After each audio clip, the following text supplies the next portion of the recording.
Everywhere we turn, there's deception. And to help you better identify this deception, David Langford and the Voice of Evangelism has assembled a stellar lineup of speakers for their Age of Deception conference coming to the Hickory Metro Convention Center April 4th through 7th. Join David Langford along with world-renowned researcher and author Steve Quayle, Douglas and Joe Hagman of the Hagman and Hagman Report, artificial intelligence expert Hugo DeGaris, Irving Baxter, host of the internationally syndicated biblical prophecy television program End of the Age, along with Jimmy D. Smith and Russ Dizdar for the Age of Deception Conference, April 4th through 7th at the Hickory Metro Convention Center. You can make your reservations now online at thevoiceofelvangelism.com. Registration fee is $100 per person. Find out more about the speakers and their speaking schedules at thevoiceofelvangelism.com and make your reservation now to attend the Age of Deception Conference coming to Hickory, North Carolina at the Hickory Metro Convention Center, April 4th through 7th.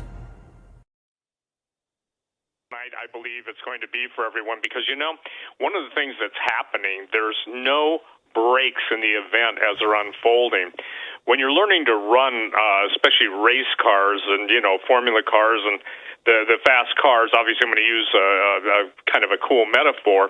The key is constant RPM and shifting at the same RPM so you don't lose, basically, any engine speed, constant engine speed. Well, what we're doing right now is we are absolutely beyond revved up. We are at the shift points for events transpiring, happening, taking place, one right after the other. And if you think of it, even the Apostle Paul talked about running the race. Well, obviously they didn't have cars in those days, but they had chariots. So the idea is that for everyone to be able to finish the race, they have to understand the race, what's at stake, and how to go about preparing to win the race. So it's not those who start the race and pull back or fail. It's those who finish the race. And so what Tom Horn has done in the Rabbis, Donald Trump, and the Third Temple, Secret Plan to Build the Third Temple, is a book that's really timely and really important because there's a lot of Christians clapping for things like the red heifer and the return of the Third Temple and all this stuff and cooperating in the plan of the Antichrist. So I think that Tom has hit once again the home run, as you put up on your website today, Doug, for the events transpiring. So now what's going to happen is that people are going to see almost all these formerly prophetic future events, disparate historic events, and just unusual people getting together, people double-crossing each other, triple-crossing each other. But there's a central figure that's coming on the scene beyond the Pope. And if anyone ever doubted that this Pope or anti-Pope is a false prophet, I don't think they have to go further than the split that he's brought about in the historic Roman Catholic Church. And as Tom Horn was the only guy with Chris Putnam before Chris passed away to nail, the month that the previous Pope would step down, which had never happened. So I want people to pay specific attention to this. And is Tom on with us now? I'm here. There he is. So, Tom, I'm just giving you introduction. So go ahead and give the introduction. When you wear out, want to give it back to me because I'll deal with the Jared Kushner issue that I shared with you. But you go ahead and because this is tonight, I think a seminal, watershed, prophetic, bell-ringing moment. So go ahead, sir. Well, by the way, great to be on with you guys again. It's always just so much fun. It doesn't get any better than Steve Quayle and Doug Hagman and Joe Hagman. Oh, I'll tell you what, thanks. That's nice of you to say. And it's great to have you on. And I just have to say, kind of out of the gate, I think you hit a home run with this one. But go ahead. I'm not gonna waste any of your time. Go ahead. Well, I mean, really, how timely is this discussion? You guys know because you watch the headlines every day that in just the last 48 hours, the Palestinians and the Jordanians came together, actually confirmed part of the scheme that was that's in my new book, but that also I published on Skywatch TV in part one of an online series based on the new book 2 weeks ago, and it confirmed to me that even the Jordanians, the Palestinians, these people watch us and they listen to what we're saying because they know we're connected, and our connections go inside Washington D.C., even among members of the current Trump administration. But now the Palestinians and the Jordanians, this week, they set up this joint council for what? The administration of the Temple Mount and the other Muslim holy sites in Jerusalem. Why? In an effort to preemptively torpedo the advancement of U.S. President Donald Trump's regional peace plan. And in fact, one of the senior Fatah officials said specifically the move was because the Jordanians and the Palestinians are aware that within the framework of the regional peace plan, responsibility for the Temple Mount will be transferred to a joint Arab-Islamic Council granting Saudi Arabia official status around the Al-Aqsa Mosque. Now, I go into a lot of this already in the new book, why that's happening, and some of the potential pitfalls around all of it. But the bottom line is, they're and it may work. Their scheme might work by adding 5 members of the Palestinians to the Jordanian control over the Temple Mount. It might cause some last-minute edits to the peace plan that would remove some of the language that was going to be part of the barter, which would have pushed Saudi Arabia. There's some other things that are also happening we can talk about later with Saudi Arabia and the murder of Khashoggi and stuff like that have caused some modifications in the current plan. But I had access to some of the information that was being fed to me, and that was what caused me to rush to publish this book, The Top Secret Plan to Build the Third Temple, because there definitely was language in there. And by working, well, I'll get into that after a while. Anyway, bottom line is, Jared Kushner now, Jason Greenblatt, they're going to be arriving in the Middle East here in the next couple of weeks, if the plan stays as it is today, to begin advancing this, the whatever Trump called it, the peace plan of all peace plans or whatever. Now, Steve said something a moment ago. He said, that even the Christians are out there pushing for the construction of a third temple and all that, not knowing that they're actually playing into the hands of a melee here, of a scheme that ultimately is going to generate the arrival of Antichrist before it generates the arrival of the second coming of Jesus Christ. At least that's what I believe, and many people in evangelical Christianity believe.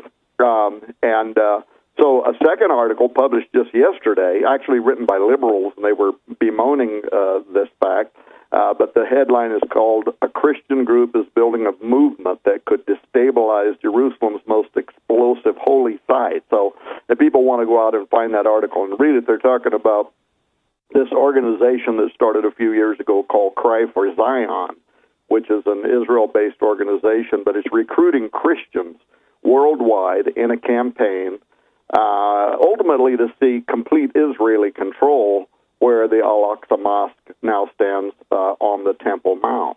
And so these are Christian Zionists, and the article goes all into how they were instrumental in Donald Trump's decision to recognize Jerusalem as the capital of Israel and to locate the American embassy there. But a move that, without doubt, many of the Orthodox rabbis see as being imbued with spiritual, even prophetic meaning. That movement is a major step forward to what they consider to be the Messianic era that will see the arrival of their Messiah. So, in fact, there was you can Google this and read about it too. There was a Cry for Zion conference just in December. And in fact, it was held at the same Jerusalem Convention Center where you might remember a few years ago, Rabbi Yehuda Glick, remember when there was an attempt on his life and he got shot like 5 times?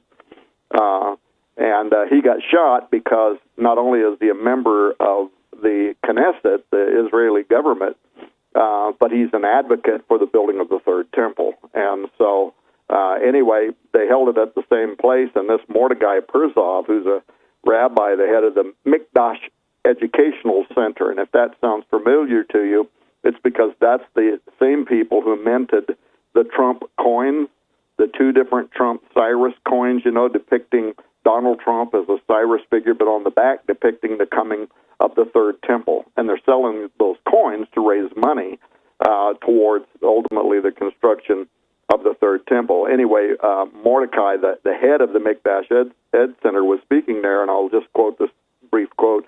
he said, when maybe the biggest leader, talking about Donald Trump, of the world now says that Jerusalem is the center of the world, it has to be a kind of prophecy. This is our Temple Mount. It belongs to us, and we are not going to go up as visitors. We're going to push and remind people that we are there to build the real house in Jerusalem, and now it's possible. So there is a movement towards all of this, and it's gaining steam, and so maybe not unsurprising.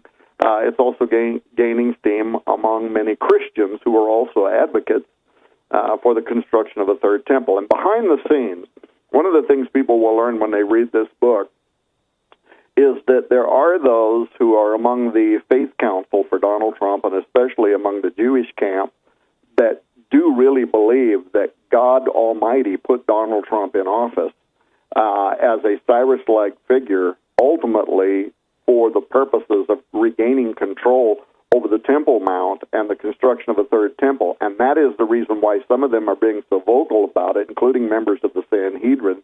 That is also why Netanyahu sent a message that didn't go unnoticed by myself and a lot of other people when he stood up the day after Donald Trump recognized Jerusalem as the capital of Israel and ordered our embassy to be moved there. And Netanyahu got up and said Donald Trump was not only making history, but he said it's imbued with prophecy. And then he made this famous statement: the Temple Mount is in our hands. Well, that was clearly a signal, because that was exactly what was said following the 67 war, in which they retook Jerusalem, and all of the conservative and Orthodox Jews were running around saying, the Temple Mount is in our hands, the Temple Mount is in our hands. So there's a lot of signaling that's going on here to the people that are in the know and that understand what this movement is toward. If I can ask a question, Tom, isn't the Temple Mount real estate, if you will, biblically and legally theirs, the belong to Israel and the Jews? Well, it is, in the sense that they claimed control over it, but at the time they made a deal following the war to give the Muslims, the Jordanians, the Muslims, the Waqf, control over the Temple Mount and some of the other holy sites. But the Temple Mount is the firebrand, the cup of trembling. Right. And a lot of Jews today, even secular Jews, believe that was a mistake, because it put so many limitations, like Jews can't go up there and pray and things like that. And that's part of the movement today. Even the ones that are not necessarily looking for the construction of a third temple, they do believe that Jews ought to have access to be able to pray there, and that it's a site that is holy to all three of the Abrahamic faiths. So there are two separate movements then. I'm sorry. I didn't mean to overtalk you. There are two separate movements, if you will. One to reclaim the ground, or one that has reclaimed the ground. And the second, distinctly different, a bit closely related, would be the Third Temple. I just want to make that distinction. Is that right? That's absolutely right. And both Jews and many Christians believe that the construction of a third temple is necessary. Now, from a Christian point of view, and Steve could probably even do a better job than I can delineating all of this. And for the people that are listening to this program that wonder, why, so what's the big deal about a third temple? Who cares, right, about a third temple?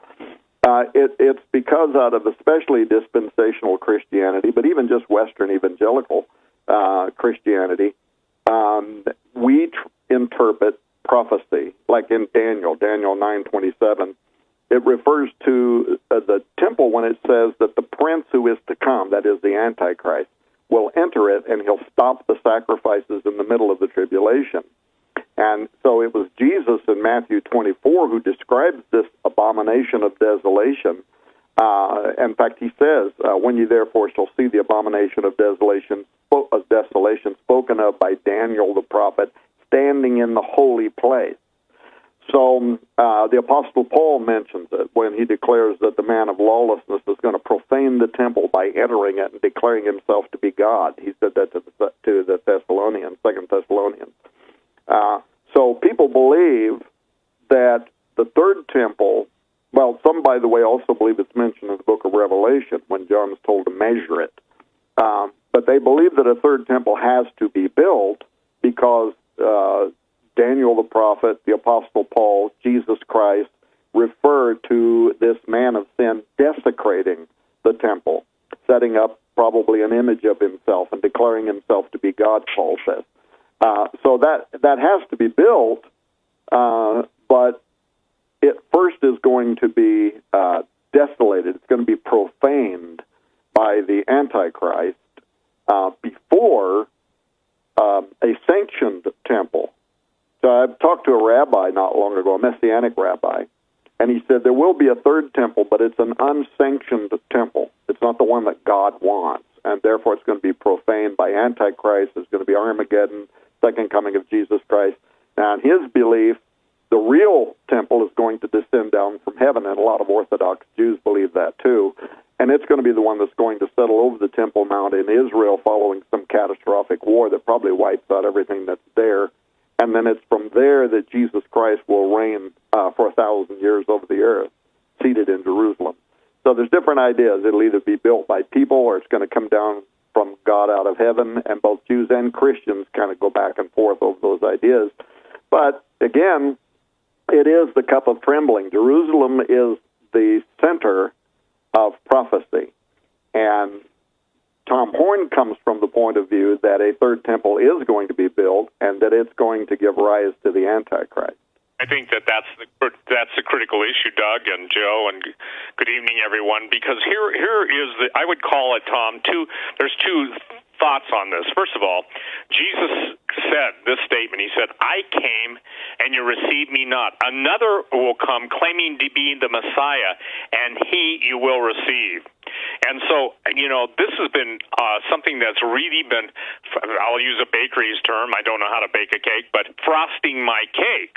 I don't believe that Christians understand the scenes going, the plans for their destruction going on behind the scenes. And remember, ladies and gentlemen, when everybody says, "Oh, isn't it great what the Sanhedrin are doing?" No, they're the ones that, in concert with the Pharisees, crucified Jesus. So, to a religious Orthodox Jew, Jesus is not the Messiah. He's not the Son of God. So they're going to take the Antichrist, and Antichrist, just again for basic Bible, means in place of Christ.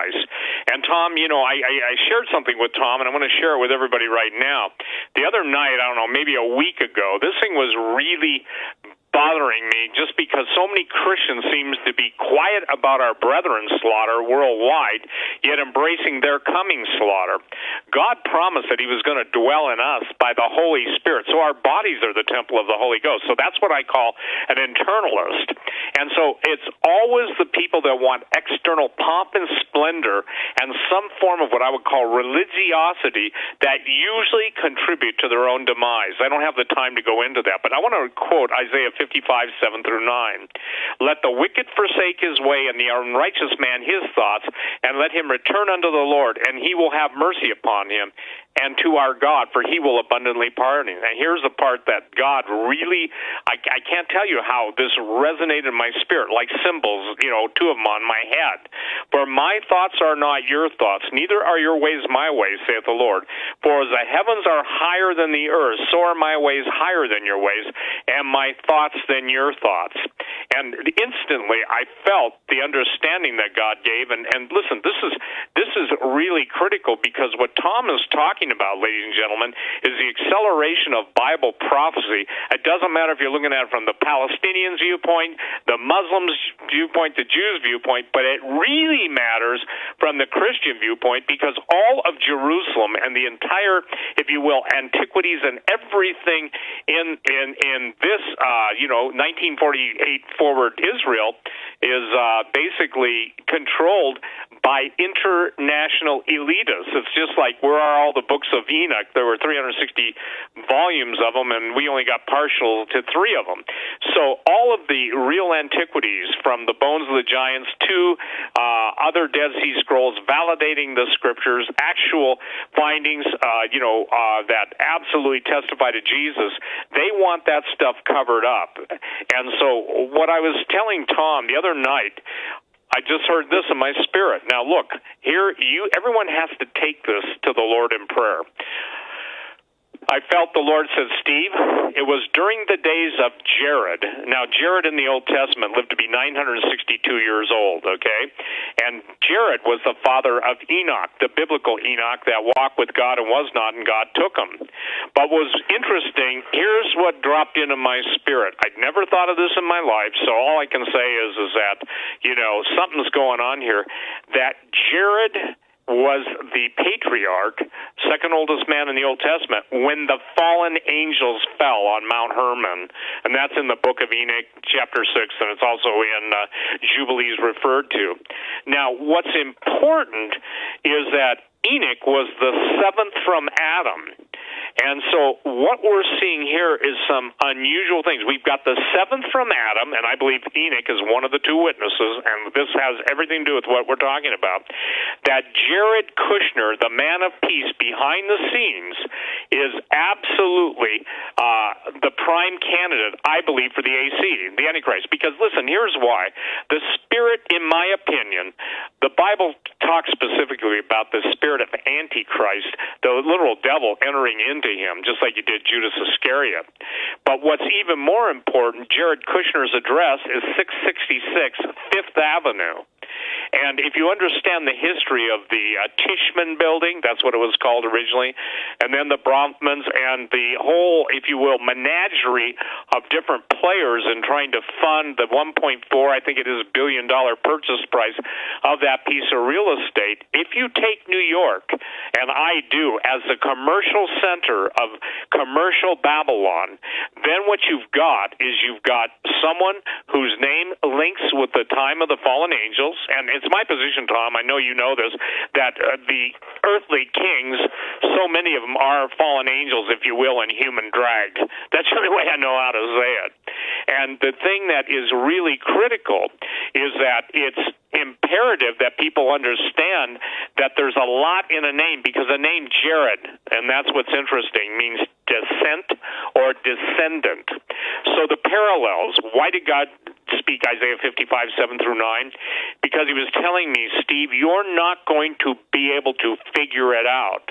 And only my people who are staying close to me will have eyes to see and ears to hear. And aren't we commanded that in the scripture, Tom? Yeah. So just as God has opened your eyes to the whole, if you will, outplaying of the third temple, we have now the outplaying of the building of the third temple, in which Antichrist will come, and we've got Christians basically clapping and jumping up and down and paying money to bring about the ultimate destroyer of humanity. And I don't know how to say it any more easily.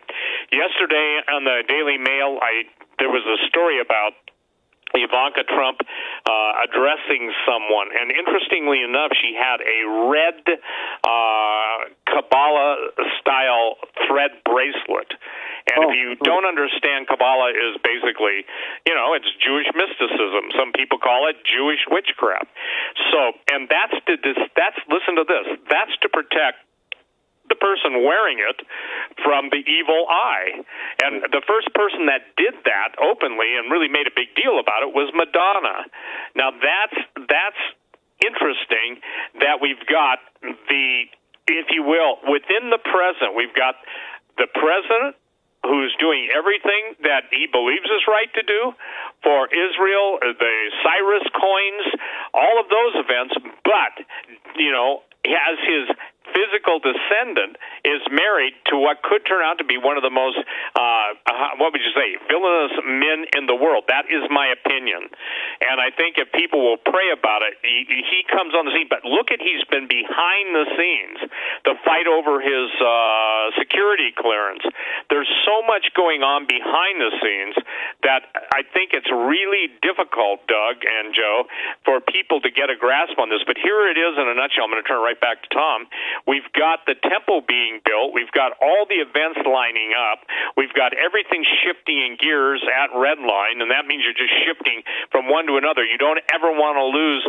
So we're not losing momentum. We're building momentum. We're building momentum. And instead of the tachometer pegging, we're getting new, if you will, new energy bursts, not good, evil ones, and they're raising, they're revving up their engines, so to speak, and they're going into a realm now where it's going to accelerate, be beyond most people's ability to keep up, and this is why I want to tell something, and I want to make it clear.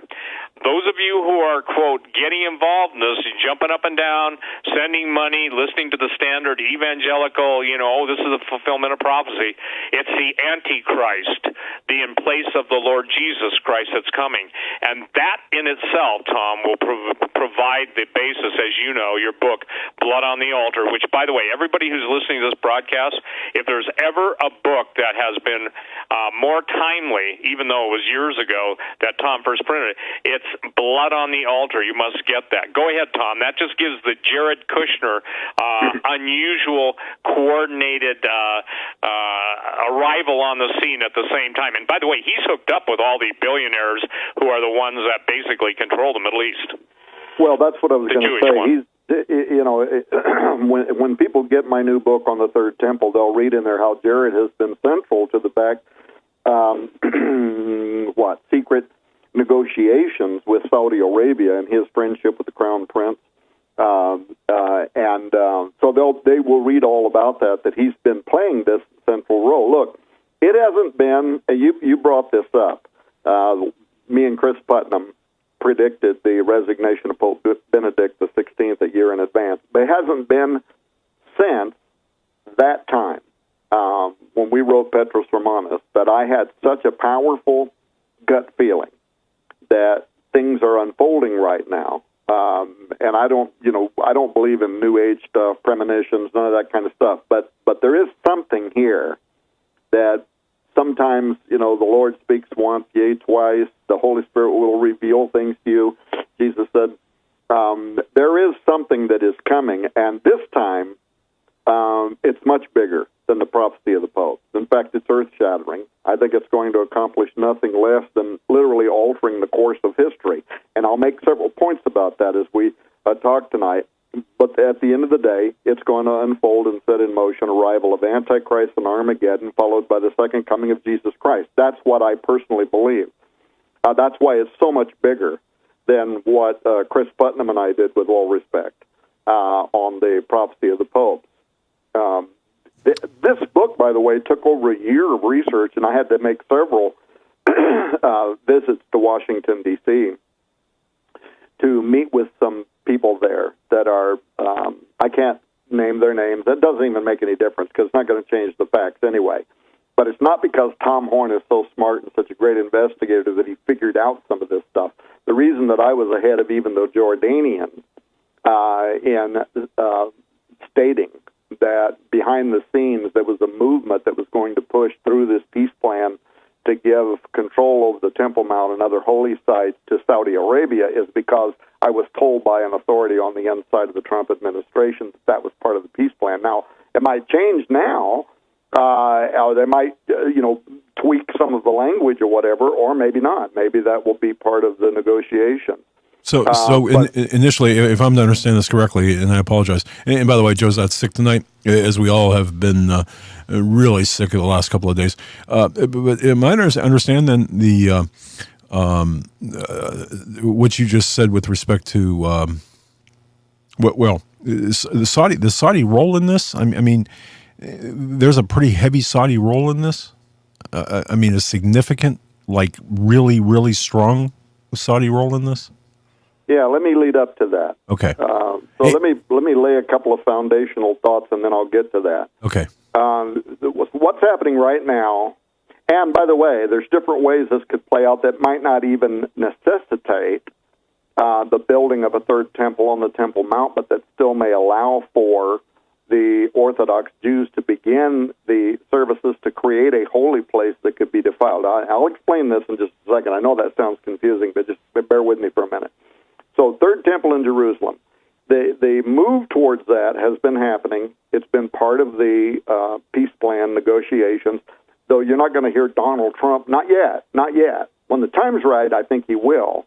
But you're not going to hear him come out tomorrow morning and say, what I want to do is see a third temple built in Jerusalem, because that's just a declaration of war.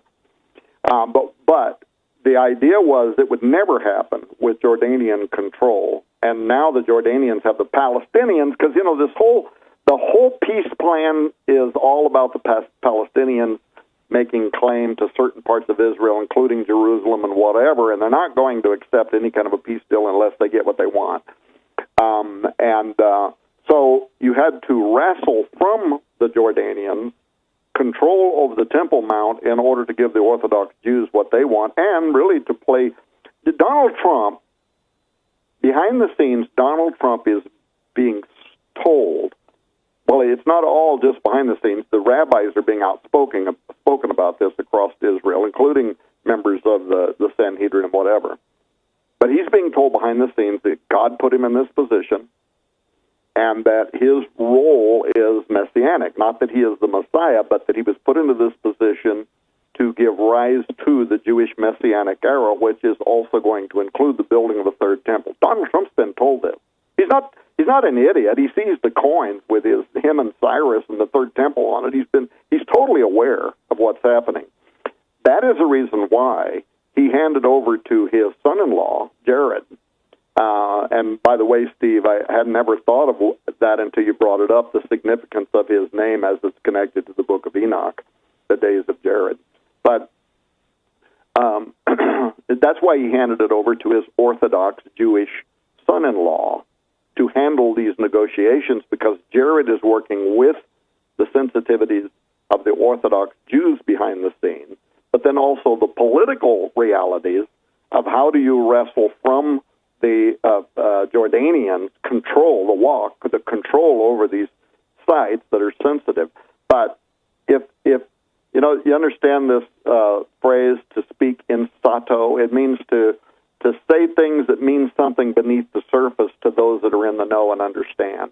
And that's exactly why Netanyahu said when Donald Trump recognized Jerusalem as the capital of Israel, he was making history. He was speaking prophetically. These are prophetic times, Netanyahu said, and the Temple Mount is in our hands. These are all really strong phrases that go directly to the intended audience to signal to them, we're on your side. When the time is right, we're going to speak in full-throated voice in support of control over the Temple Mount, the coming of a third temple, and so on. Now, connected to all of that stuff, I believe that when the time is right, Donald Trump is, as the rabbis in Israel hold, he's going to play a key role, as he has been so far, by speaking in favor of the third temple construction.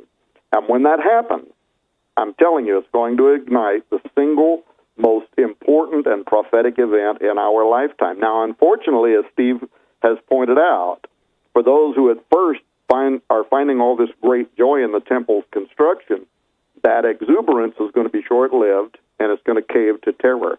Now, how many people around the world that are listening to this program understand that these are already facts? Number one, that the architectural plans for the third temple have already been designed. Number two, that the Sanhedrin, the nascent tribunal that styles itself after the Second Temple era Jewish court, recently instructed Jerusalem mayoral candidates to include in their plans the building of the third temple. How many know that at the close of 2018, the Sanhedrin also invited 70 nations to dedicate the altar for the third temple? And we can talk later about the significance of the number 70 and the number 72, but it's again tied to what Steve was saying about Jared and the book of Enoch.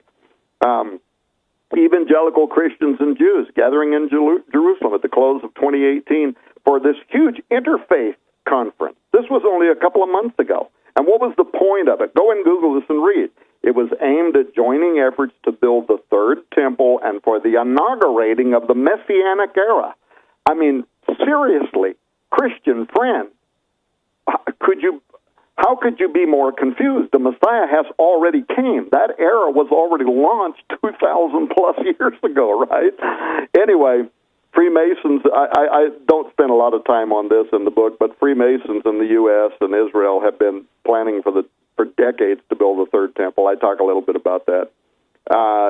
We all know that Jews are demanding access now to the Temple Mount. They're having visions of the third temple.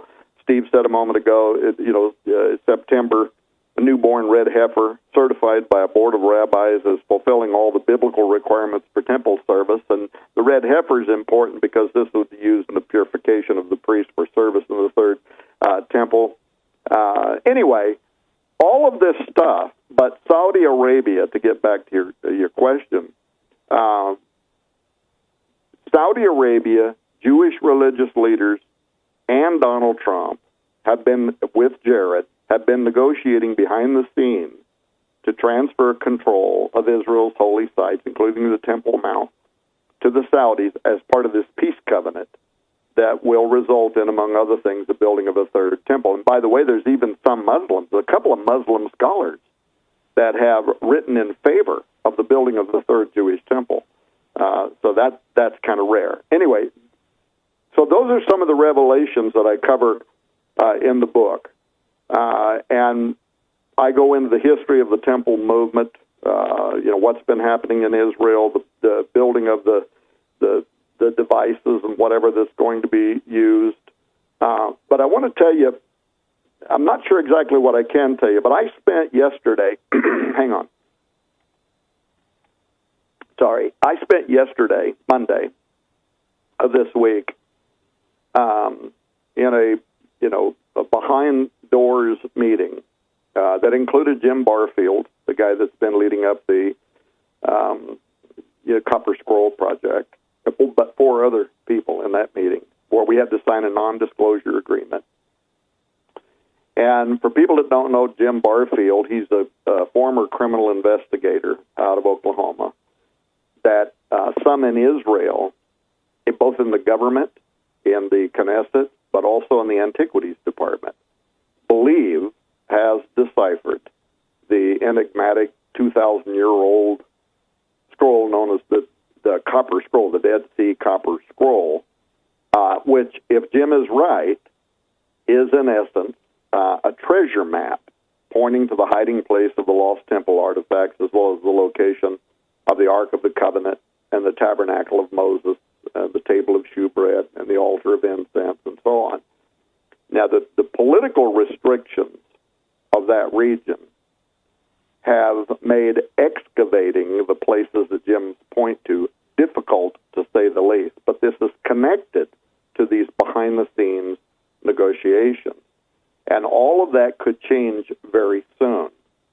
And there is almost a sense of desperation that digs in the appropriate places need to happen while Donald Trump is in office, while Israel has favor, like it does right now with the U.S. government, and also potentially changes to who controls these sacred locations. Because if Donald Trump loses in 2020 and then a Democrat or whatever, an Obama-like figure, gains control, then it's very likely that a different kind of peace covenant is going to come down the line, in which control also over Qumran and some of these other sacred locations would be handed over to the Palestinians, and then either the digs would never happen, or if they did, and if anything was uncovered, they would claim possession of them. So if you think of the orthodoxy of what the Temple Mount advocates want to see happen with a third temple and the reinstitution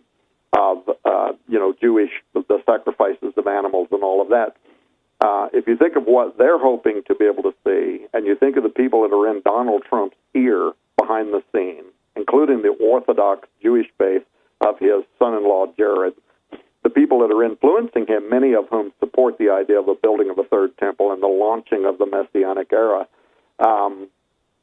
right now is the time before 2020 to make some decisions through the Antiquities departments and so on. And I would love to be able to tell you, and I can't, what those discussions included yesterday.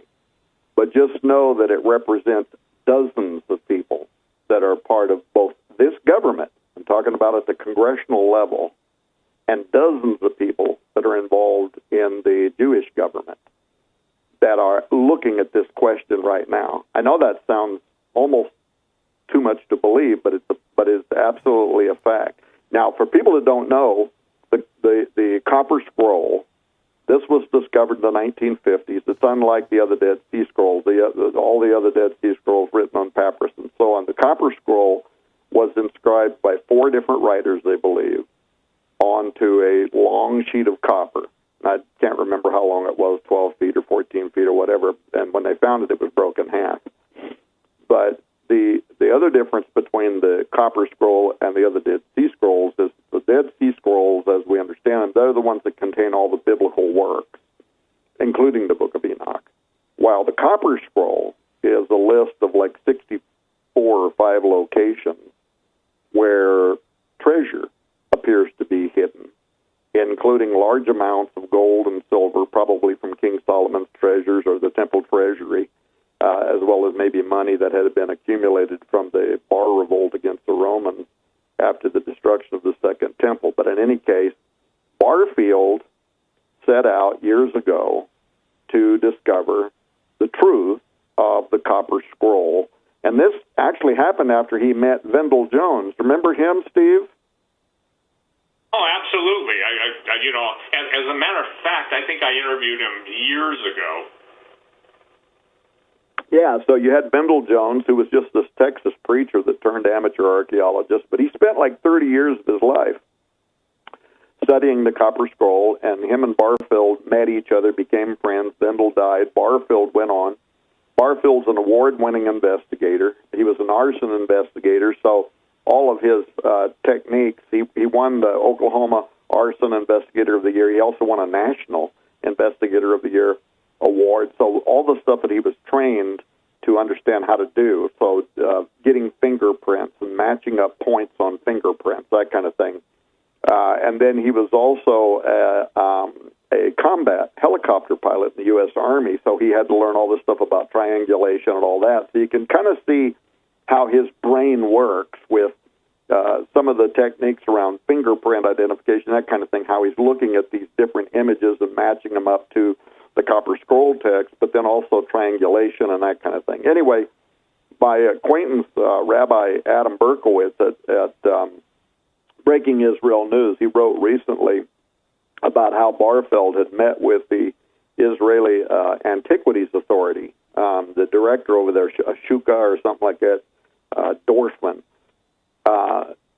who was really unreceptive to what Barfield had to say at first, but then as Barfield went through all of his slides and he's showing everything, he's showing the Hebrew language and what it's saying about these different things, he became really enthusiastic, so he sets up this meeting with archaeologist Yuval Peleg, who's, of course, legendary in Israel. I think he died a year or two ago. And Peleg was also skeptical, but then became a complete believer. And they're the ones that first, and this was a mystery too, but they gave dig permits to Jim Barfield. And you can go on Google and you can watch videos about this, and you can see Jim Barfield and Peleg and all these guys in Qumran. And they're getting ready to do all these digs. And at the base of a mountain where Barfield believes is the cave where Jeremiah hid the Ark of the Covenant and other stuff. And it does very much look like a cave has been buried there with a bunch of loose rock and then some kind of superficial structure put in front of it. They got permits to dig there, and they needed to dig down 9 feet. Well, they were only at 1 foot when all of a sudden, they're like literally just 1 hour into the dig, and Peleg gets this mysterious phone call, and without any explanation, all the digs, everything is shut down. And I asked Jim about that, and he said he didn't know for a year, but it turned out that it was some very powerful, an archaeological group in the United States of America that got on the phone that also had connections inside the Israeli government, whatever, and they got that shut down. And anybody that knows anything about archaeologists and that whole field knows there's a lot of jealousy. There's a lot of competition to be the first person to discover X, Y, Z.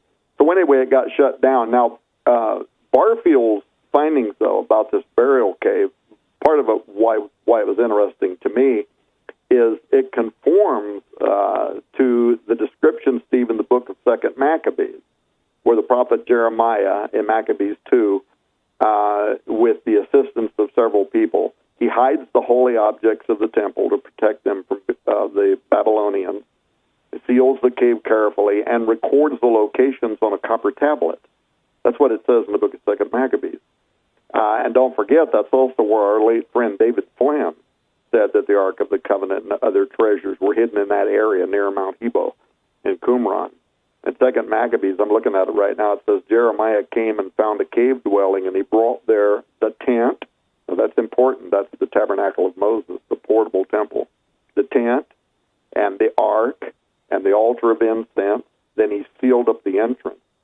And I've looked at all of the evidence, including some stuff that we were shown yesterday that's never been online or anywhere else before, that there is reason to believe that Barfield, who's certainly, I mean, he's not a scholar, he's not really an archaeologist, he's none of those things, but one way or another, he may have actually deciphered this.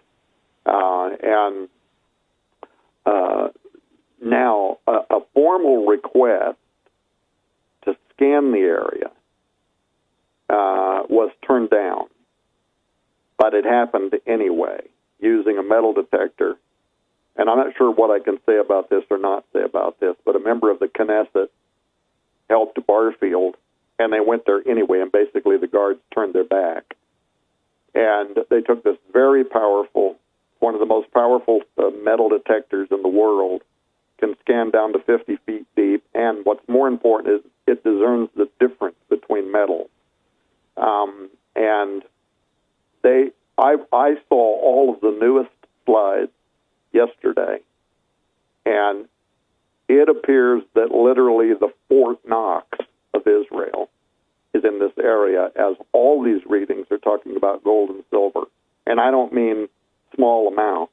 We're talking about train loads. Well, okay, maybe not train loads, but certainly dump truck loads of this material and some other very, very unusual stuff. So now I'm bringing all this up about the Copper Scroll because, as I point out in my new Third Temple book, the discovery of the Ark of the Covenant or other temple treasures will demand overnight the construction of the Third Temple. Why?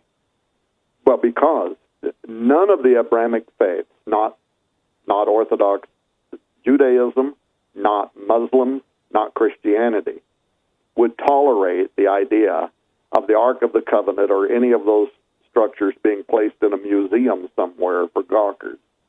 The Bible was very, strict about this in the Old Testament, about how, and for those that haven't, like the Muslims and the Orthodox Jews that have not accepted Jesus Christ as Messiah, they would certainly believe that this is going to have to be handled in a very particular way. And by the way,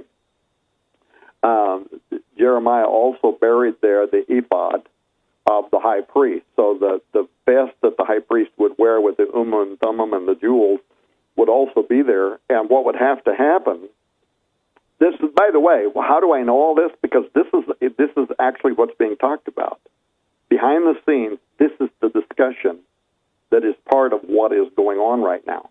That if what they suspect to be true is there, and likely before the end of this year, before the next presidential election, when this territory could be turned over to the Palestinians, this dig needs to be made. If it happens, they have to sanction a high priest, and he's going to have to put on the ephod, and there's going to have to be, they've got to identify members of the Aaronic priesthood, the Levites, or they're going to have a special priest that can say that they're part of the order of Melchizedek, which would have been outside of the Levites. But anyway, it sounds crazy, right? But this is literally what these meetings are about. They're going to have to sanction a priesthood. They've got to go in and remove these things in exactly the right way. But then what do they got to do? Well, according to Maccabees and some other ancient texts, Jeremiah also hid in that cave the tabernacle of Moses. Now, that's the portable temple. That's why he said there's also another way that this could be done that wouldn't require building a third temple on the Temple Mount, although we could talk about the different ways that could happen. But if the tabernacle of Moses was recovered, then the Ark of the Covenant and everything else could be placed inside the portable tent. And actually, if it was recovered at Qumran, they could actually set the Tabernacle of Moses up in Qumran if they wanted to. And that could be the location from which the Jewish rituals could once again commence. But they might also set it up somewhere just outside what's called a prophetic priest.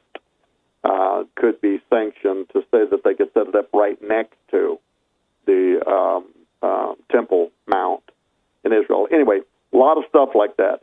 By the way, people can get the authorized new book by Shelley Neese, who's worked with Jim Barfield for 20 years. And her brand new book just came out called The Copper Scroll Project. It deals with some of this. It doesn't deal with what I was telling you just now, but it deals with all of this. They can get it free with my new Third Temple book. They can also get Carl Gallup's new book on the Rabbi Kaduri, the rabbi that found Messiah free, a bunch of other free stuff. But like I always do when I'm on Hagmann, if a person buys the Third Temple book, it's called the Third Temple Collection, I think. If they go to our website, click on that and buy that. I'm also going to tell the warehouse to add at no cost the new Belly of the Beast documentary film, which has been selling like crazy. It's a great documentary. Because it is actually connected to the Third Temple, because the Washington Freemasons have an interest in the building of the Third Temple. Why? It's in anticipation of the arrival of Antichrist, who they would think of as their Osirian or Apollonian king of the coming Novus Ordo Seclorum. Anyway, if anyone's interested, I'm just saying that if you go to skywatchtv.com, click on the ad at the top of the page, or go to skywatchtvstore.com and check out the new arrivals. You'll see the ad there for the Third Temple Collection. And at checkout, in the comment section, type in, "I heard you on Hagmann," and I'm going to instruct the warehouse to also include at no cost the Belly of the Beast new documentary film. And that's well worth it. We got about a minute 30 before the top of the hour break. Just for the geographically challenged, by the way, Qumran, you'd made numerous references to that. That, of course, you're referring to the cave area of the caves near the Dead Sea, where the Dead Sea Scrolls were found, right? I mean, that's Qumran. Yeah. So if you look at a map, you'll see Mount Nebo kind of up at the top of the point of the Dead Sea. And then looking at a map, to the left of that, you will see the area of Qumran, where the caves are. And Qumran, we only got a minute, so I won't go into all that, but yeah. All right. Folks, Steve Quayle and Tom Horn, and the great thing about this is you're hearing first here on the Hagmann Report, the rabbis, Donald Trump, and the top secret plan to build the Third Temple. Let me tell you, this reads like an investigative report. I mean, it's the documentation is all there. And I truly believe that if you go back in history, and of course, how Tom and Chris had predicted Pope Benedict the resignation a year in advance, even identifying the month and year he would retire. In the Petrus Romanus book, this even tops that. So, folks, go to the link there to Skywatch TV Store and make sure you type in I heard this on Hagmann, I heard you on Hagmann. Just make sure you get that in there, because the DVD is great. Eric the Tech talks about it every single day, just about. So, folks, we're going to be right back. You're listening to the Hagmann Report, HagmannReport.com, HagmannReportLive.com. Stay with us. And again, with us, Steve Quayle and Tom Horn. The subject, the rabbis, Donald Trump, and the top secret plan to build the Third Temple. I know I dominated that part of the program. Steve, I'm going to kick it to you. Take it.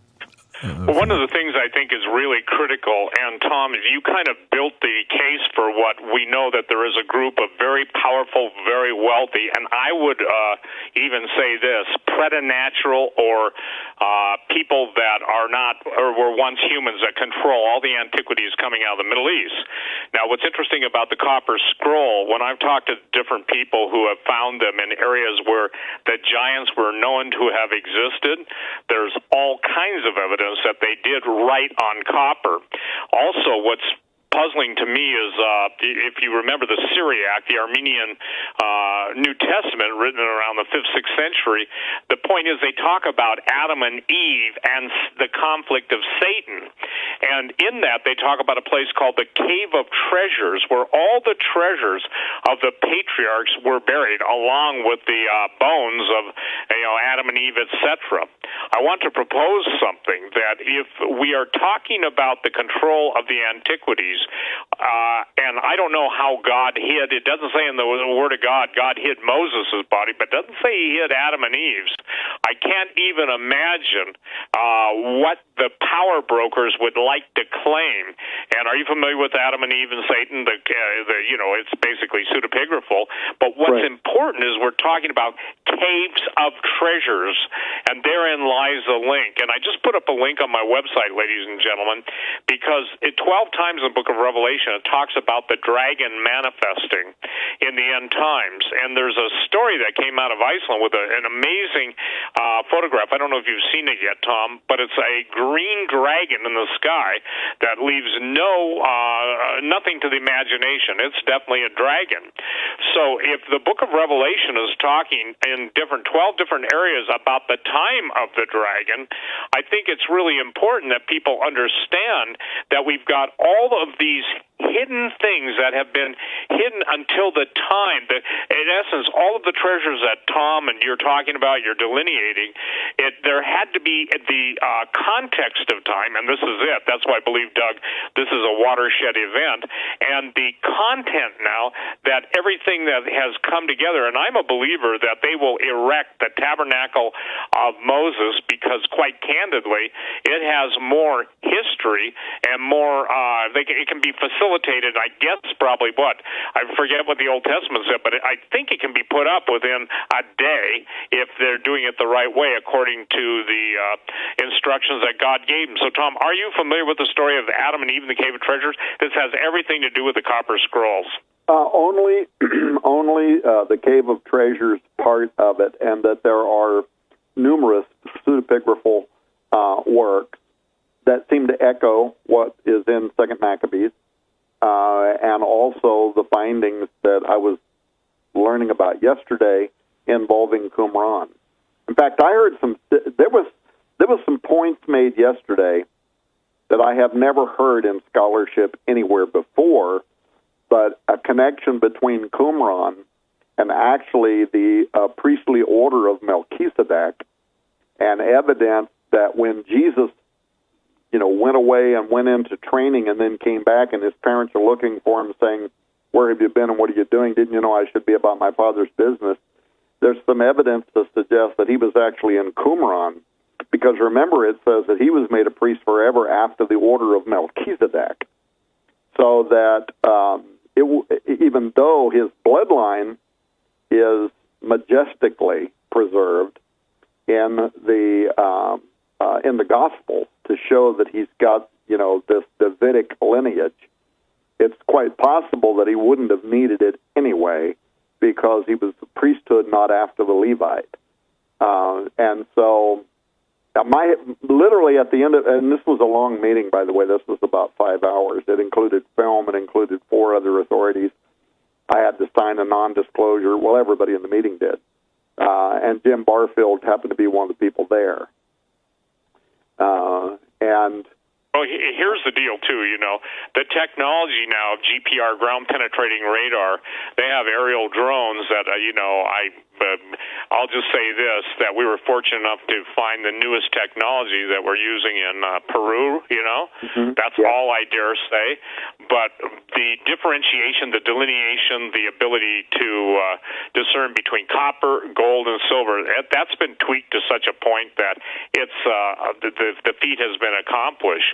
Right. But the fact is that the controlled release of this, watch the headlines, ladies and gentlemen, because each event, it is my contention, I think, Tom, you'd agree with this, that the timing of the release is synced specifically with and I'll use this as my word, mayhem that the enemy, the devil, plans. And again, I want everyone to go and look at, NASA releases a picture of the mysterious dragon aurora reading its head, and they said, here's what they wrote. They They said, have you ever seen a dragon in the sky? Although real flying dragons don't exist, a huge dragon-shaped aurora developed in the sky over Iceland earlier this month. And so they even go on to say that the normal reasons why auroras, good night, ionize is because of particles, but they said there wasn't a lot of particles. So they're saying, this is weird. Number one, the real reason that it shouldn't happen. So why am I saying this? Because I believe what we're talking about tonight, I don't know when the dragon is going to be cast out in Revelation 12:9, but I'm excited. I mean, this is spinning my tires, Brother Horn and Doug. I'm about ready to launch. And the great dragon was cast out, that old serpent called the devil and Satan, which deceiveth the whole world.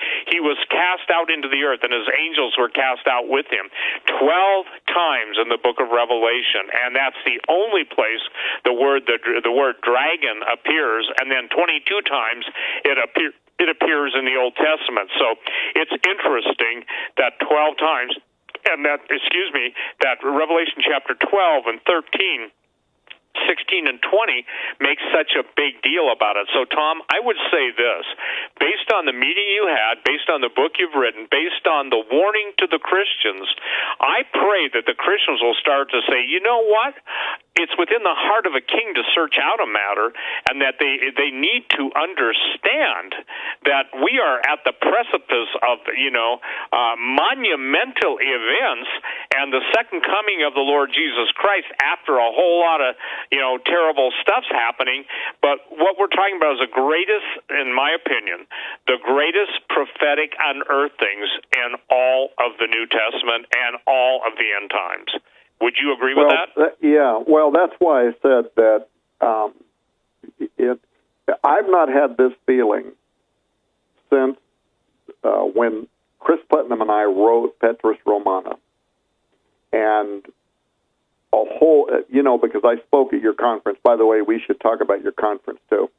But I spoke at your conference 2 years ago in Branson, and I laid out for everybody the trail of how that all got started, all of the mystical kind of preternatural, supernatural, whatever you want to call them, things that were happening, all these dominoes that were falling that led to me and Chris Putnam. Because you know me, I'm a really careful guy. I don't consider myself a prophet, and I don't go on programs and predict that things are going to happen. That's probably the first time in my life you've ever heard me go on programs. I did it on Sid Roth, Jim Baker, your program, Hagman, and I said, we are predicting that Pope Benedict XVI is going to step down in April of 2012. And when 2012 came and went, it didn't appear that he was going to retire. Chris and I thought we missed the date. We still thought our work was important. But then February 28, 2013, the Vatican announces Benedict XVI has resigned. And oh, by the way, we're going to give an interview with the New York Times today, the El Observatorio Romano and the New York Times, in which they revealed that Pope Benedict had actually secretly resigned in front of the Roman Curia, the Roman Vatican government, in April of 2012, and my phone just literally rang off the hook. Everybody everywhere, including CNN, tried 3 times to get me to come on their show, and I told them I don't do fake news. But the point was, I have not, until then, I have not had this kind of, it's a gut feeling, but it's something more than that. It's a God thing. It's a stirring, Tom. It's stirring in your inner man. I would say that's a good word. Stir up. They were told to stir up the gift of the Holy Ghost. I'm preaching to an old-time preacher here. Well, and Stephen, I also think that, you were saying a moment ago, who are the international players that own the control of the release of some of this information?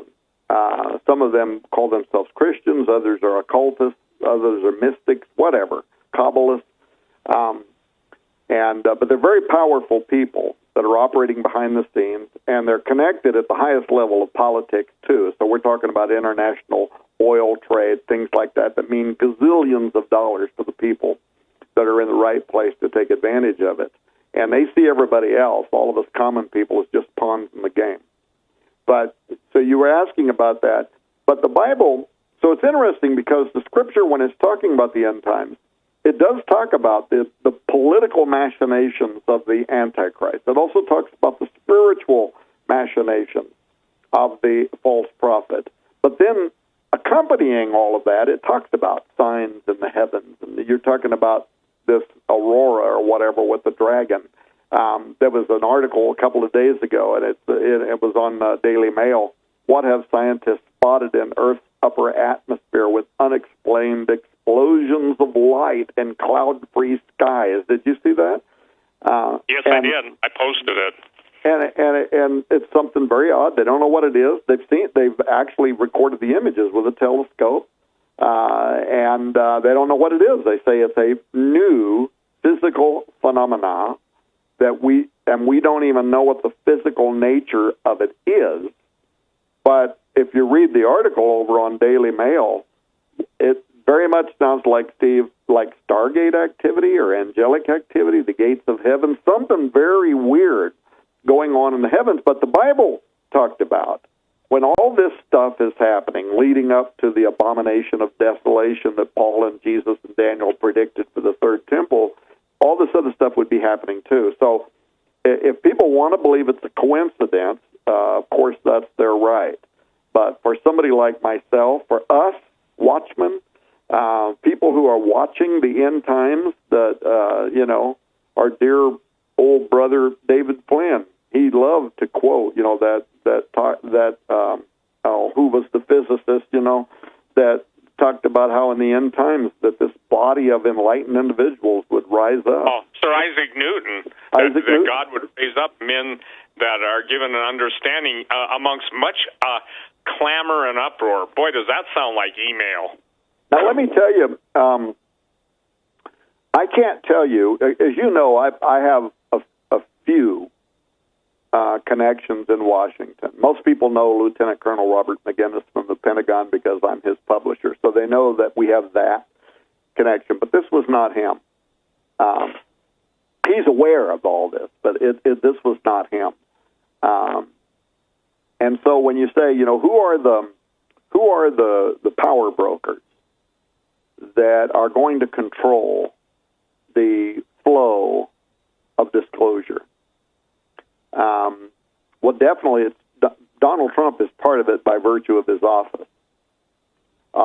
His Jewish son-in-law, Jared Kushner, is one of the negotiators, and he's been working behind the scenes on aspects of more than just the Middle East peace deal, but that too. Then there's some influential rabbis in Israel, some of whom have already recognized Trump publicly as a source of inspiration for the Third Temple. There's also right-wing Knesset members. There's an organization called Yareh, R-E-Y-A-E-H, and they're Temple Mount loyalists, and they work with some of the other known advocacy groups over there. There's also some Muslim scholars. They're secular scholars. They're Muslim in name only, really. But they believe that the Third Temple can now become a collaborative effort between them and the Jews. Now, by the way, if you Google this, you'll read there's names out there that are publicly known. Zaya Shah, who is the chief editor of the Muslim Times, is working with Yehuda Glick, who's a prominent Jewish advocate for the Third Temple and a member of the Knesset, that's been nurturing some of the interfaith dialogue between Muslims and Christians and Jews connected to the Trump administration. And then there's Brazil's recent election of what's his name, Bolsonaro. He unabashedly embraces Christianity and supports Israel, but what a lot of people are not paying attention to is he believes his election, and those around him, marks the beginning of the Third Temple. You can Google this and read it. They talk openly. They believe that the impetus for the Third Temple is going to be initiated in South America in a process that's already started. And these evangelicals over there have tremendous power all across Brazil and Latin America. And they're not hiding the fact that they believe that Jews should rebuild their biblical temple in Jerusalem, and they want to be part of it. They want to be key to the steps in the process, the series of events that lead to the building of the third temple because they think it's going to lead to the second coming of Jesus Christ. Well, I would say I believe part of that is true too, but please understand before the second coming, there's going to be a very terrible time. So, be careful what you're throwing your money behind. Of course, we already mentioned the Jewish Sanhedrin. So there's a list, but in the book that I just put into print, we go into this issue a lot deeper than what people might be able to Google or find on their own, into areas that are more intriguing, including actual espionage, subterfuge, by the very entities that can actually make a rebuilt temple happen. Although, from what I learned yesterday, it's probably more likely it's going to be the Tabernacle of Moses, at least in the beginning, and then leading toward the push for a third temple. But the main power brokers here, we're talking about the United States, with back-channel negotiations between the Trump administration and Saudi Arabia that could result in Riyadh replacing the Jordanian Waqf's management of the Temple Mount. And then don't forget this, the Vatican. The Islamic Waqf is the religious trust that controls and manages the current Islamic edifices on and around the Temple Mount, including the Al-Aqsa Mosque and the Dome of the Rock. And the King of Jordan supplies the funding that's needed for operations by the Waqf. And so in one form or another, they govern access to the site because of the Muslim, the reconquest of the Kingdom of Jerusalem in the 1100s. And so you guys are all familiar with all that, all the tensions, the Jews, the Muslims, blah, blah, blah. But look what Pope Francis just did with, what they're calling a historic agreement that he reached with the Muslims. So the Vatican is also one of the most powerful players operating behind the scenes, and I know the least about what they're doing. I know, in the new book, the work that I did had mostly to do with what was being fed to me from Washington, D.C., between the Trump administration, his Jewish son-in-law, and Saudi Arabia. But there is also this other thing that is going on with the Vatican, and we know, Chris and I delved into this in two of our books where we talked about the Vatican's interest in Jerusalem as well as control over the Temple Mount. Well, I think, too, Tom, it's got to be brought up, the whole alien connection thing, because, when Jesus said, signs of the sun, moon, and stars and all of the aerial phenomenon taking place, after Branson this year, Branson 2, on Transhumanism Hybrid Age, I basically have been telling everybody leading up to Branson 3, which is called Answering the Alien Question, we've got so much happening now, and finally some good quality stuff coming out, but the work that you did on Exo Vaticana and the absolute, if you will, the whole Guy Cosmologno, all that work. I mean, we're at the, how do I say this? We are at not the crossroads.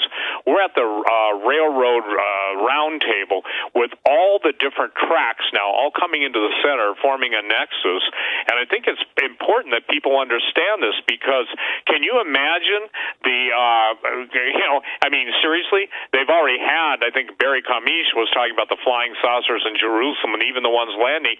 Can you imagine on the appearance of the AC, the Antichrist, and all the things leading up, the aerial phenomenon that is going to take place?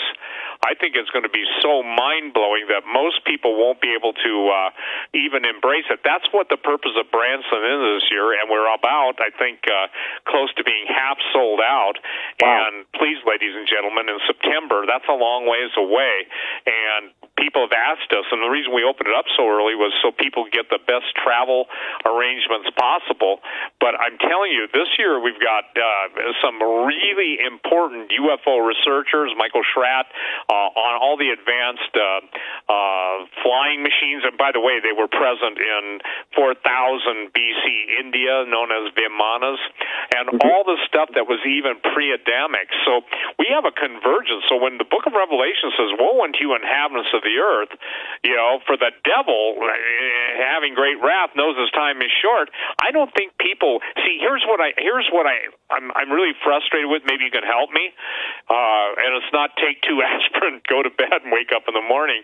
But do you believe, Tom, that are you seeing more Christians now, as you've written what you've written, you've published what you've published for other authors, starting to get the feel, just like the stirring that's going on? The only word I know how to do it is God is troubling the waters, so to speak, not to make anybody have personal, trouble, but there is a convergence coming of everything, and it's indicating that we are in a fast pace. So I'll let you answer the question, are you seeing more people getting the true spiritual nature of deception? Because in my opinion, modern evangelical Christianity, and you know it better than I do, just because you publish, a lot of people's stuff, they see the temple as a good thing.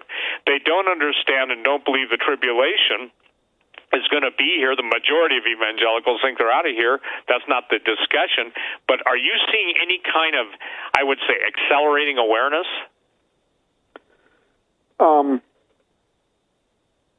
Here's how I would phrase this. To me, deception, confusion, those are the things that are escalating exponentially. You saw the Pew Research studies recently. Pew Research, very respected, and they polled a very large number of evangelical Christians. They only asked them 4 questions, and the 4 questions should have just been, every evangelical should have said, no, that's just stupid. Do you believe in reincarnation? Things like that. And 61% of evangelicals believed in these New Age points of view. If they had asked more subtler kind of New Age ideas, it probably would have accelerated to 75 or 80% of evangelicals today across the United States of America holding really occult views, New Age views. They have nothing to do with, they're antithetical to Orthodox Christianity, New Testament theology, systematic theology.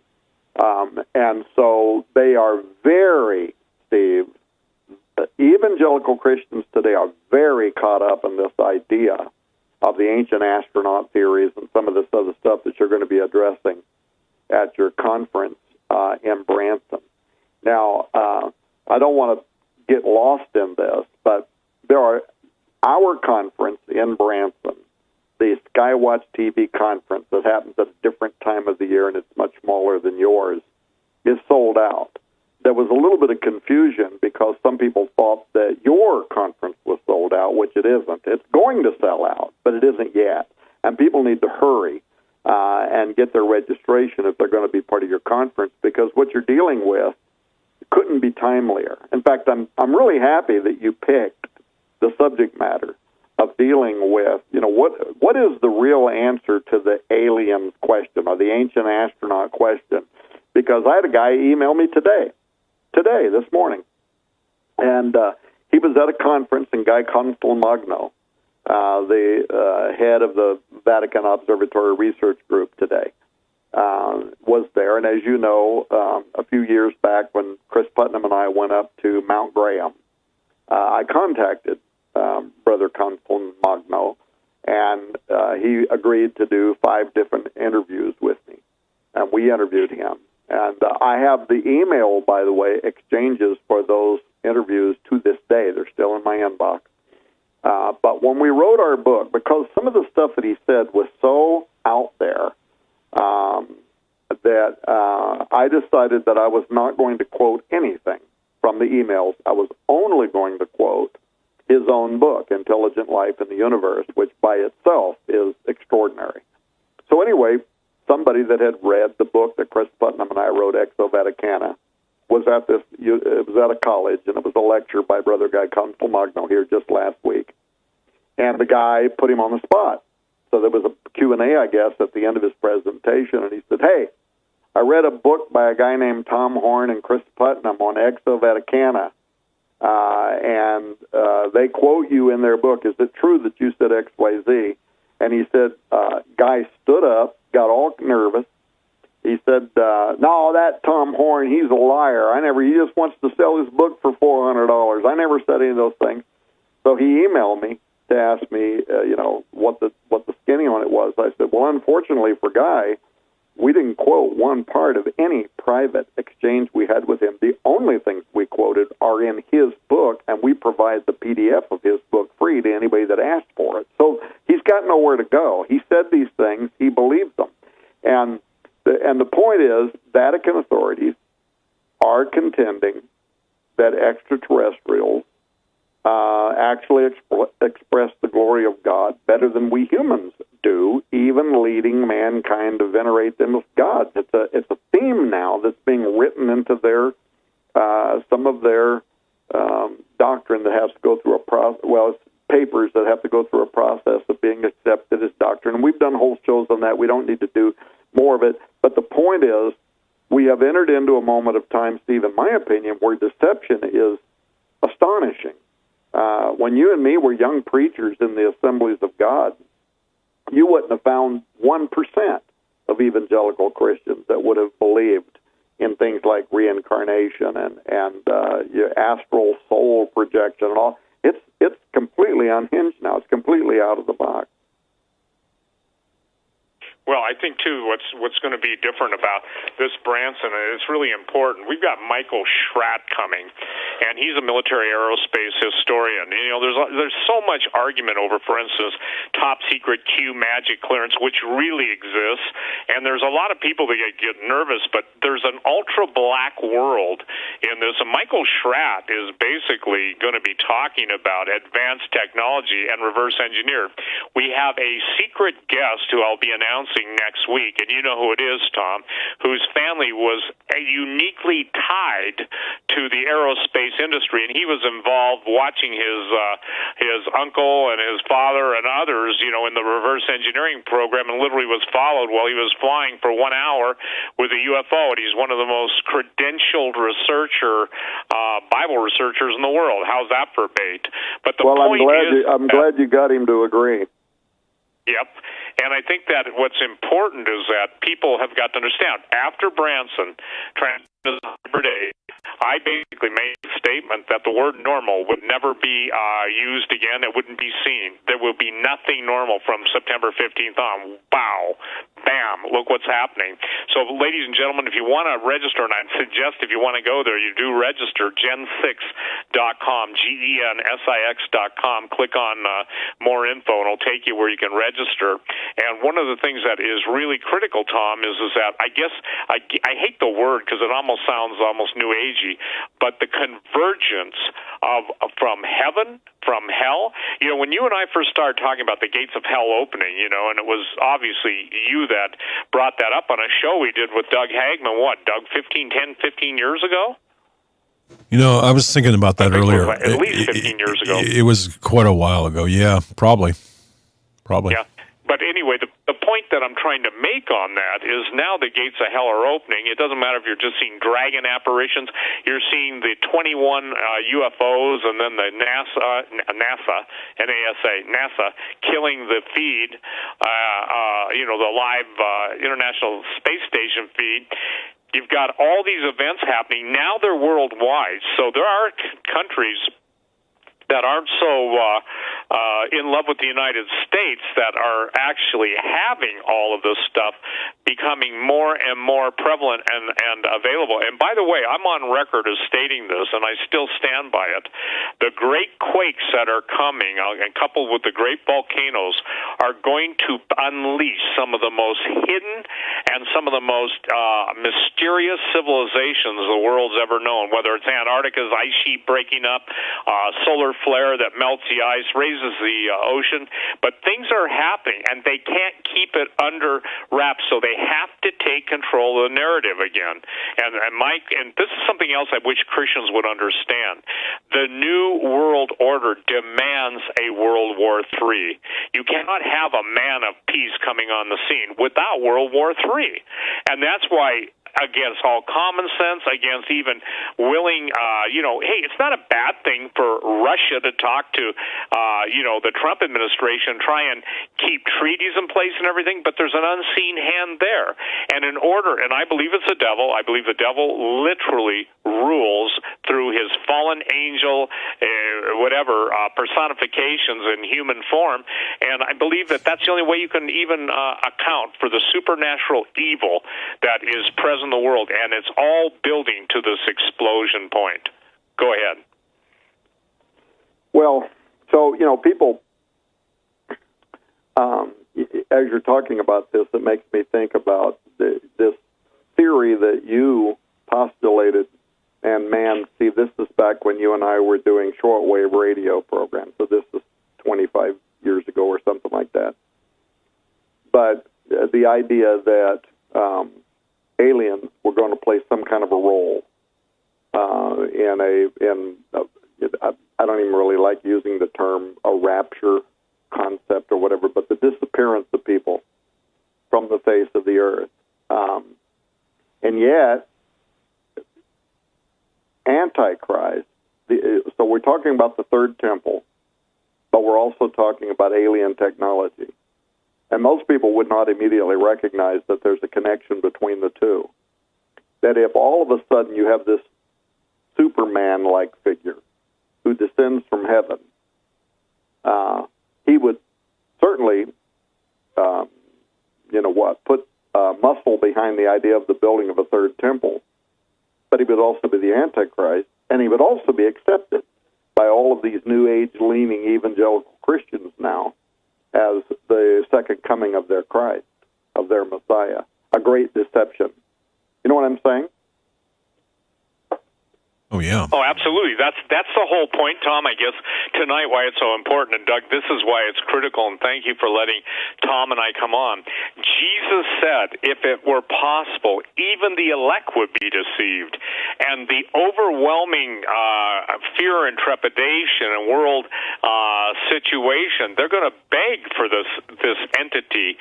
And I think that's if people leave with nothing more tonight, then, number one, they've got to get your book, because, again, ladies and gentlemen, Tom and Chris nailed it on the Vatican. Tom and Chris nailed it when they went to Mount Graham, and all of Cosmologno's lies don't undo his PDF. And so the point is, the PDF is his own Cosmologno, the head Church of Rome's astronomer. And so the amount of effort that's being made, that has been made. Tom, it's interesting. The UFO phenomenon seems to be peaking or coming to a peak or even a crescendo, consistent or concurrent, not consistent, concurrent with the antiquities coming out of the Judean desert, the caves of Qumran. And I would encourage everybody to look at the, if you will, the nature of all of it happening, because Jesus said there's nothing that's been hidden that isn't going to be revealed. And so the context of all this stuff, only now, Tom, 20 years later than when we first started on shortwave radio, could people have the ability to embrace the content in the context of this time? Yeah. So, there's a couple of questions that kind of come to my mind in this discussion. One of them, the arguments that people would make that there's no way that a third temple could be built, because it would be the beginning of World War III if you tried to do something with the Muslim artifacts. So if we get a chance, I'll try to say something about that very quickly. There's several ways in which actually that could be sidestepped. But with regard to the connection to your conference that's coming up in Branson and why people should be there, and thinking back over the history, Steve, of all the programs that you and I have done and the role of the Vatican and all this stuff, there's no doubt that there is a demonic element with UFOs and coming of Antichrist, and therefore the building of the third temple. that there is a phenomenology here that is connected to what, for instance, what a lot of people might call the UFO phenomenon. So this strange stuff that's appearing in the heavens, as well as alien abduction phenomenon, and that these entities would be doing this for their own reasons. Now, in theology, there's this term called transmogrification. This is where spirits can take form, and they can move things around like poltergeist activity. And shapeshifters. The only way they can do that is if they have some capacity for manipulating energy, manipulating matter. You said something about one of the speakers from the conference a minute ago that made me think of this, and now I can't remember what the trigger was. But the point is, the fact that they can do this, maybe demons produce this phenomenon known as unidentified flying objects, or a dragon appears to have, or this other stuff that was being reported last week, these strange doorways, gateways in the heavens that are opening. They're either mimicking something that God himself does. Jesus said, from henceforth you will see the gates of heaven, the windows of heaven, opening and closing, and the angels ascending and descending upon the Son of Man. So this is, think of it as angelic technology, but it is something that does happen. But it also seems to happen among the demonic realm. They can manipulate energy. And there's a whole list of reasons, by the way, why they might do that, including for the purposes of deceiving New Agey evangelicals, frankly. And I also think that they could be a driving force behind what you're going to be dealing with in Branson, the truth behind the whole disclosure movement, this idea that we are moving towards a moment. You know, last year we did programs, Doug, you might remember this, where we were talking about the WikiLeaks emails. Yep. And in those WikiLeaks emails, there were exchanges between the Podestas and this lady who was a representative of the Vatican. And they were talking about that if Hillary Clinton is elected, we are going to move into full disclosure. And there were all these strange emails in there about contiguous alien, an alien presence that is around us all of the time. Now, 2020 is coming. Are we going to push the lever back towards an official disclosure moment? I really do believe that a lot of this is coming and that it is connected to demonology and to great deception. One of the obvious purposes might be to confuse even the field of human origin, to draw Christians and other believers away from the faith, from their faith in God as a creator, the whole transhumanist movement, which you dealt with last year at your conference, Dave. So there are some ageless questions here that I really want people to sign up to be at the Branson Conference. Steve, what's the date for the Branson Conference? This year it's September 13th through 15th. And it's in Branson, Missouri. It's at the theater there. I Mansion forget Theater. the name of it. Mansion Theater. I'm sorry, what is it, Doug? Mansion Theater. Yeah, the Mansion in Branson. Gosh, how can I forget that? I'm so enthralled, and I really am. I'm paying attention to everything Tom's saying. And the point is, ladies and gentlemen, it will sell out. And we're half sold out already, and the purpose of this, we've pulled together, and Tom, seriously, we pulled together the who's who in the world of real researchers, and I think people are going to be blown away because it's going to be beyond. In essence, it's coming at them from all angles. Certainly not just the Christian faith. Obviously, that's how you and I approach it. But there are people that are skilled researchers that obviously, come at it from a whole different way, a whole different perspective. And that if they sign up now, they get a discount coupon. And I think it's important that people recognize that, look, these conferences, and we get a lot of flack, but you know this, we do them first class, and even the production of the DVDs. I've been told that the production of the DVDs, not the production, but the dissemination of the DVDs, they've gone all over the world, and we can tell by the orders for them where they're at. I think they're in 65 nations, and people are absolutely being blown, and their minds are being blown. And, you know, some pastors, and God bless the small pastors, they're getting with it. And again, ladies and gentlemen, if you are a legitimate pastor that knows that the stuff that Tom Horn and I are talking about, just send me an email with a pastor on it, and I want to make sure you guys get the newest book that I've got called Terminated, The End of Man is Here. Because, Tom, they just basically put out on Drudge, the front page of Drudge today, that sex robots, they're worried that they're going to get hacked and they're going to turn into what I term snuff bots or killer sex robots. Right, ladies and gentlemen, 10 years ago, people said, quail's doing, mushrooms or something. I wouldn't even know which ones to do. But the point being is that it's now coming to pass. So, ladies and gentlemen, if you can't receive this stuff right now, just seriously, if you are Bible-believing Christians, ask God to literally show you how this is playing out. Because the Bible says that surely Lord God will do nothing except He reveals the secrets to His servants, the prophets. And Tom is not a prophet, I am not a prophet. But the testimony of Jesus is the spirit of prophecy. And so when Jesus is telling us what's going to happen ahead of time, and now we're seeing happening ahead of time, and men's hearts failing them for fear for looking after those things coming upon the earth, and then we're seeing dragons in the sky and all this stuff. Forget the riders in the sky, now we're seeing dragons in the sky, and they're green, and green is a sign of the pale horse in Revelation, Chloros. I think that you really ought to take advantage of signing up, and we have a discount on buying the videos ahead of time. And if you buy the video ahead of time, you save $20, the set of videos from the 2019 conference. And I give my book, Aliens and Fallen Angels, The Sexual Corruption of the Human Race. Remember when I first put that out, Tom? Whoa. Some people just wanted to interview me just to find out how aliens are, procreating. I'll be very, very tactful here. But the point is that at the end of the day, advanced species wouldn't need to come and take biological samples from humans in order to interject themselves, as the book of Jude says, into the human genome. That's mind-blowing.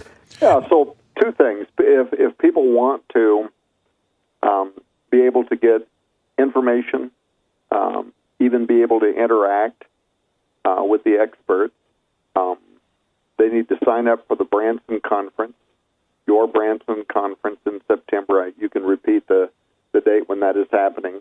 The experts will be there, and I'm going to say some more about that in a moment before we run out of time.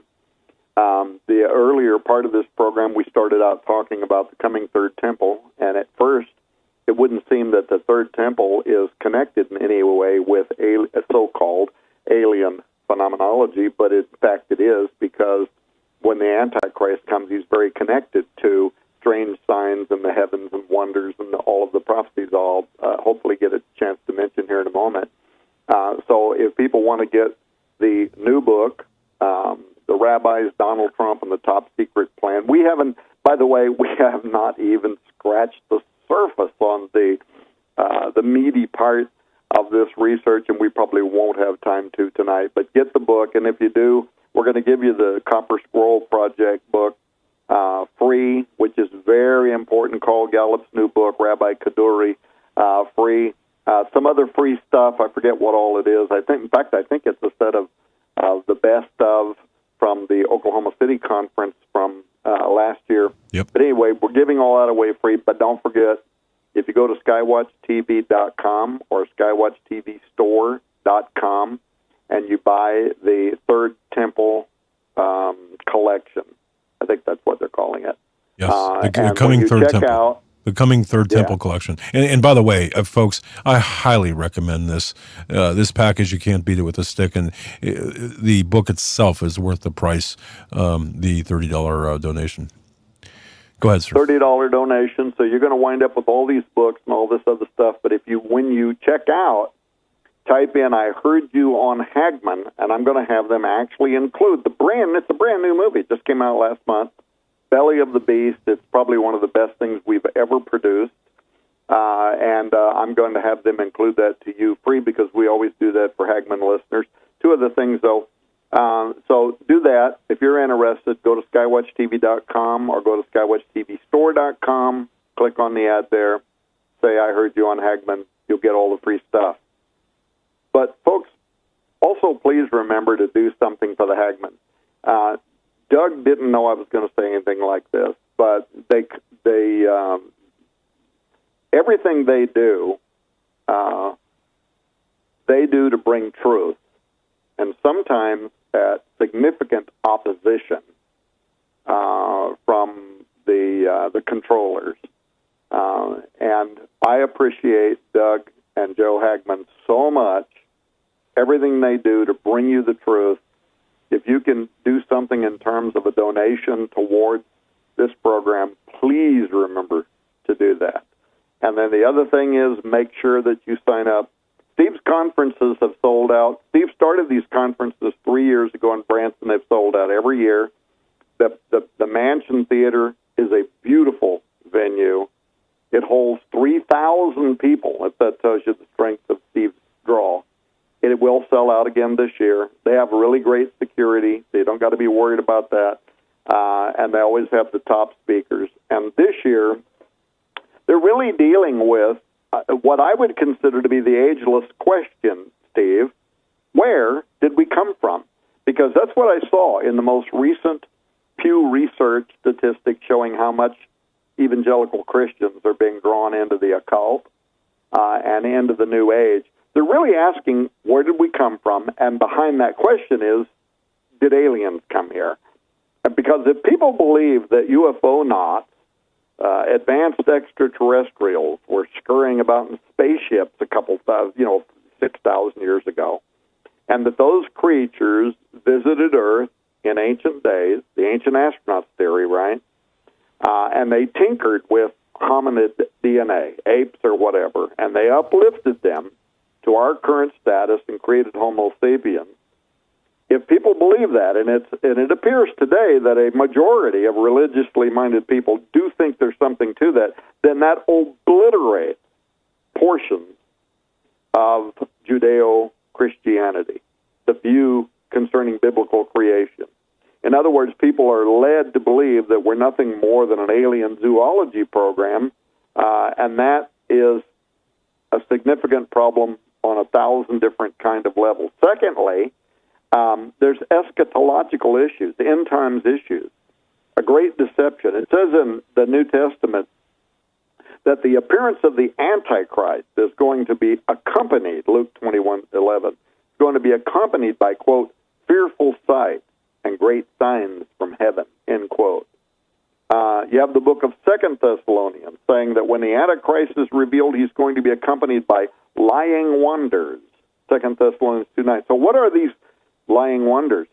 There are people who believe that this could be part of a UFO armada, something that could be used to introduce the man of sin, the Antichrist, who's going to claim residence in this third temple. And you have to ask yourself, wouldn't the world react to the sudden arrival of an intergalactic wise man with an armada of ships? Wouldn't they react to that with paralyzing awe and wonder? Oh, absolutely, especially, the whole, I call that the Prometheus factor, and even, there are rumors out there that the aviary, which is something you and I touched on, a group of very influential and well-known people in the deep black project area, that they have discs, like the famous Dropa discs of the Dogon, that supposedly they have the flying saucers hovering around the crucifixion of Jesus Christ, claiming that He, Jesus, they created. See, this is, ladies and gentlemen, we're pleading with you. This sounds so wild, I know. It's off the playing field, but take it and really ponder it. When great deception, if Jesus said it's going to be so intense in the deception that if he didn't shorten the days for the elect's sake, his followers, the believers in Jesus, as Lord and Savior, that there'd be no flesh left alive. You take transhumanism, you take the aliens, you take all this stuff, and then people say to me, Tom, I'll get emails, well, what are we supposed to do with all this stuff? What can we do about any of it? It's simple. God said he's never going to leave us or forsake us to those who call upon his name, and that he doesn't want people destroyed. If all of the secrets, here's something that people have got to answer the question for themselves. If all of the powerful entities, both earthly and preternatural, meaning evil, whether it's shape-shifting fallen angels, demons, whatever, the point is that they're working overtime, knowing their time is short, then you want to make sure that you have a context to understand this stuff so you're not blown away. And if you look at science fiction, that's what's programmed. Let's go ahead, Tom, close it out. We've got, 4 minutes? No, we got about 2 minutes left here. So. Well, 2 minutes. Ahead, okay, Tom. so me, I can't say anything in 2 minutes. So the bottom line is, please do something to support Hagmann Report. We depend so much, and when I say we, I mean all of us that are listening to this program.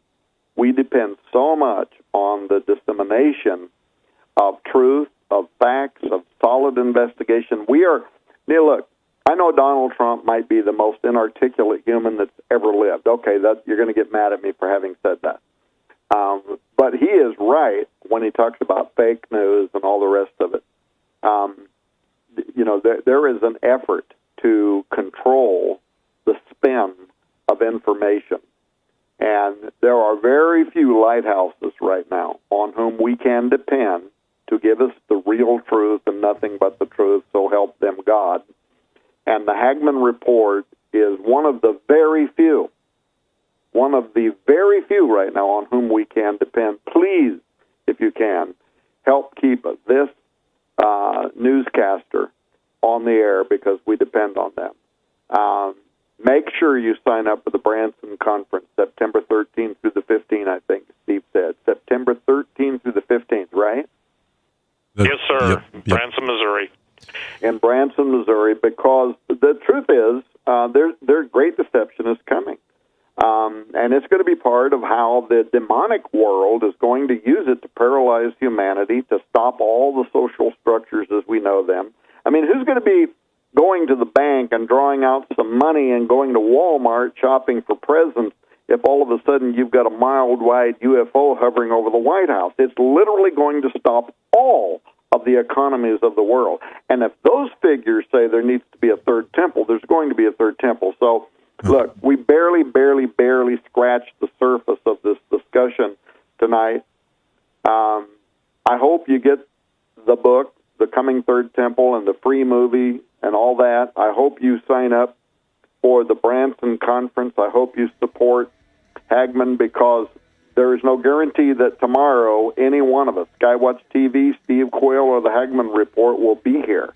Amen. We live in perilous times, and things can change very quickly, literally overnight. So please, be a part of the truth movement while you can.